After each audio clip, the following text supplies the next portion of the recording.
Bom, nós vamos falar nesse vídeo sobre a área dos quadrados e dos retângulos. Vocês vão ver que tem uma formulazinha que a gente utiliza que é muito simples e muito rápida. Eu resolvi fazer, nesses dois primeiros exemplos aqui, uma comparação entre o perímetro e a área para vocês entenderem qual é a diferença entre eles. Então, na nossa provinha do terceiro bimestre, a gente estava falando sobre perímetros de figuras planas.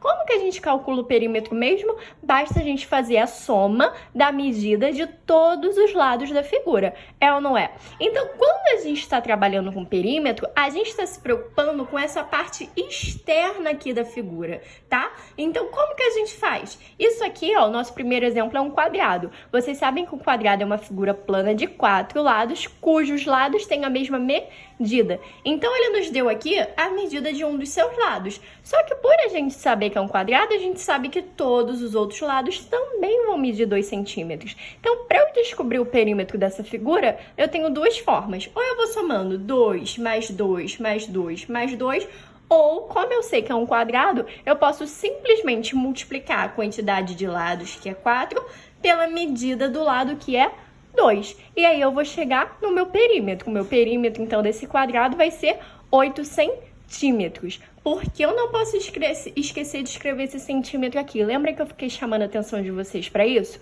Porque se você não coloca a unidade de medida, eu não tenho como saber de qual delas você está falando. E vocês vão concordar comigo que 8 centímetros é bem diferente, por exemplo, de 8 metros. É ou não é? 8 centímetros é uma coisa bem pequenininha. Deixa eu ver se eu tô com alguma régua aqui. Ó, essa régua aqui, ela vai até 6 centímetros. Então, 6 centímetros é isso daqui. Se eu acrescentar mais 2 unidades, eu tenho 8 centímetros. Olha o tamaninho de 8 centímetros. 8 metros eu nem consigo mostrar para vocês no vídeo. 8 metros é maior que eu. Então, a gente consegue perceber a importância de se identificar a unidade de medida, justamente para a gente saber sobre o que você está falando, tá ok? Então, não esqueçam de colocar a unidade de medida. Se a minha figura está toda em centímetro, então meu perímetro também vai ser em centímetro. E a área? A área, ela é um pouco diferente. Eu já tinha começado a gravar esse vídeo pra vocês, por isso que já estava resolvido o perímetro e pintadinho aqui dentro. Mas, infelizmente, eu acabei pausando sem querer. Pausando não, cancelando o vídeo, né? Então, eu vou falar novamente pra vocês. Enquanto o perímetro, ele se preocupa só com essa parte externa da figura, né? Geralmente, a gente calcula o perímetro pra saber quanto uma pessoa percorreu num quarteirão, né? É um dos exemplos. A área, ela vai se preocupar com essa parte interna da figura. Então, a gente utiliza muito a área, por exemplo, pra saber qual é a medida da nossa casa. Então, vocês já devem ter ouvido falar algo parecido com isso, ó.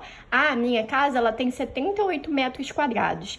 A minha casa tem 110 metros quadrados.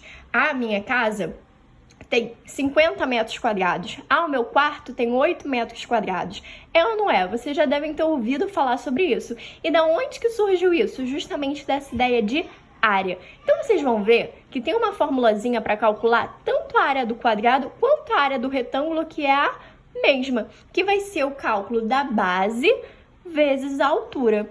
Então, quando vocês fizerem o dialogar e conhecer do livro de vocês, vocês vão começar a entender de onde que veio esse cálculo da área. Mas o mais importante é saber que vocês vão sempre utilizar essa fórmula para cálculo de área de quadrados e retângulos, tá bom? Então, como a nossa primeira figura é um quadrado, eu vou usar a fórmula que eu falei para vocês, base vezes altura. Na matemática, a gente acaba chamando a altura